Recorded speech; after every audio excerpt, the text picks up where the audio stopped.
صل على نبينا صل على محمد او په دې ناشکرۍ کې چې د کافران خودي دي الله وایي انسان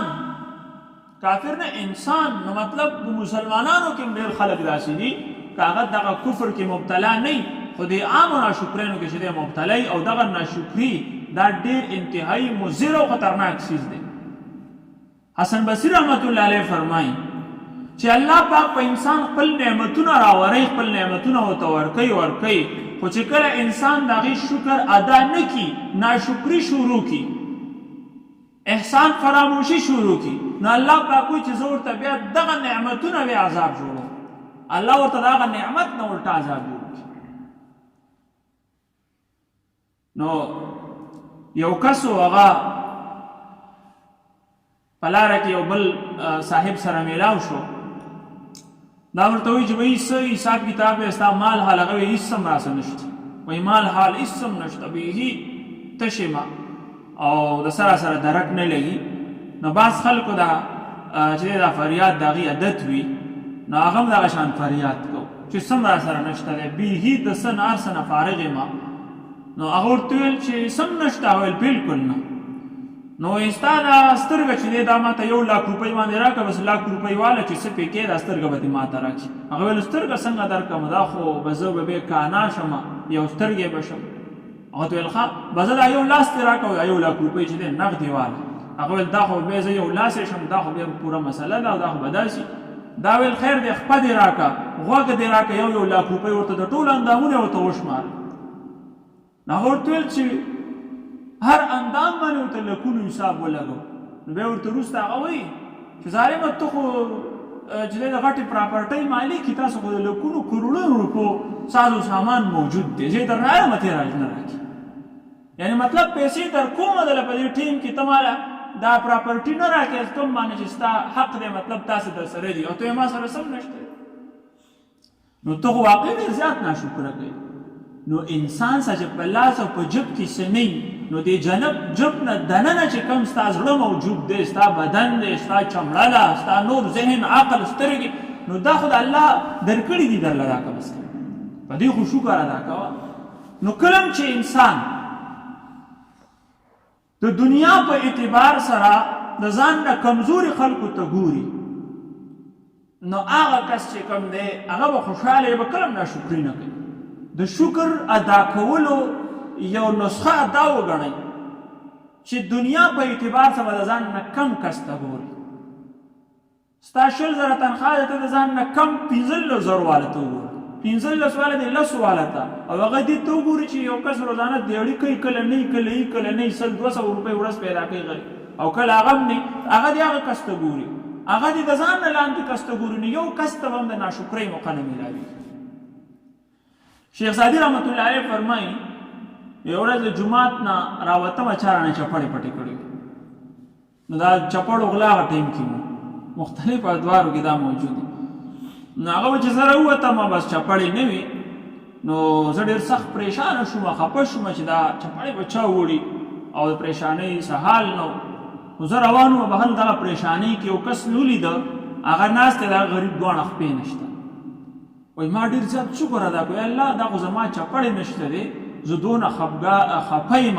ډېر زیات خفه شوم د دغه غریب خو خپې نشته دی نو ما چې د هغه خپې ولیدي چې نشته دواړه کټ دي نو ما په هغه چپړو چې کوم غم او زما نه هېر شو زه خوشحاله شوم ما شکر ادا کړو چې الله شکر دی چې خپې خو مې سلامت دي چې خپې شي چپړې به بار بار راشي چې سر سلامت وي ټوپۍ ډېرې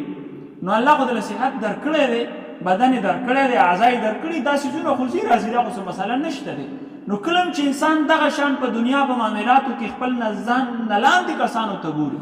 نو دته به کله هم د ناشکرۍ موقع نه میلاویږي دا به همیشه شکر او د دین په اعتبار سره د ځان نه اوچت ته ګوري یعنی مطلب دا دی چې مونځ خو نن سبا ماشاءالله اکثر خلک کوي ډېر داسې کسانو کلي کې مونځ به یې نه کوي اوس باقاعده هغوی هم ډېر شروع کړی دی کوي کسان مونځ خو د نفلو خبره به وکړمه چې یو کس 2 رکعته نفل کوي نو هغه دې په دې اکتفا نه کوي چې بس همدا کافي دی، بلکې دا دې وګوري چې بل کس دی هغه 4 رکعاته نفل کوي دغه ټیم کې، 4 والا دې د ځان نه 6 والا ته ګوري، یا نور ټیمونو کې یو کس چې دی راپاسي الله ته ودرېږي، یا یو کس نفلونه ډېر کوي، نو هغه دې په دې بس نه وایي، بلکې هغه دې هغه کس ته وګوري چې کوم سره قرآن هم وایي، تلاوت هم کوي. نو دا به کله په دې عبادت باندې بسوالی نه کوي. نو په دین کې به قناعت نه کوئ، په دین کې قناعت نشته. قناعت په دنیا کې دی، په دنیا په معاملاتو کې قناعت کوه، خوشحاله دی، او د دین په معاملاتو کې همیشه هرس کوه چې زه زیات نه زیات د دین اعمال وکړم، نو بس ته به هغومره ستا په کاته کې چې دی زیات اعمال راځي او زیات مقبل هم ته میلاویږي او ستا وخت به زیات د دین په اعمالو کې صرف کېږي. خو چې کله دې ویل چې بس دا خو د دنیا بلا اعمال دي، بس ته نور څه کې. تنویر رحمت الله علیه فرمایي یو قاري صاحب چې د جومات کې قاعده شروع کړې او مخکې به دا سبق مابق نه و داسې، نو چېرته یو قاري صاحب په یو علاقه کې د پنجاب په علاقو کې هغه بلکې د هندوستان خبره کول هلته، نو هغه دا سبق شروع کو، نو یو زمیندار و د هغه ځای چې ته جټ غونته کې خلک به وو، نو د هغه ماشوم دی هغه یو ټیم به راتلو، بیا 2 ټیمه، نو 2 ټیمه به دا راتلو، سبق به یو مستقل به راتلو. نو هغوی خو چې ته دا سیسټم نه و لیدلی، هغوی چې ته په میاشت کې یا په کال کې یو ځل د قاعده راواغېستم دا غټ توره ده، نو هغه چې روزانه 2 ټیمه شروع شو، نو هغه پلار یې راغلی قاري صاحب ته ویل وسې که زما د دوی نه پیغمبر جوړی کړو چې هر ټیم دې ورته قاعده شروع کړي. نو په قاعده باندې څوک پیغمبر او په قرآن باندې نه جوړېږي، کار وخت یې وي، یعنې د هغې دا خیال چې بس دا دین لږ غونته کې پکار دی، دونه زیات نه څه جوړېږي.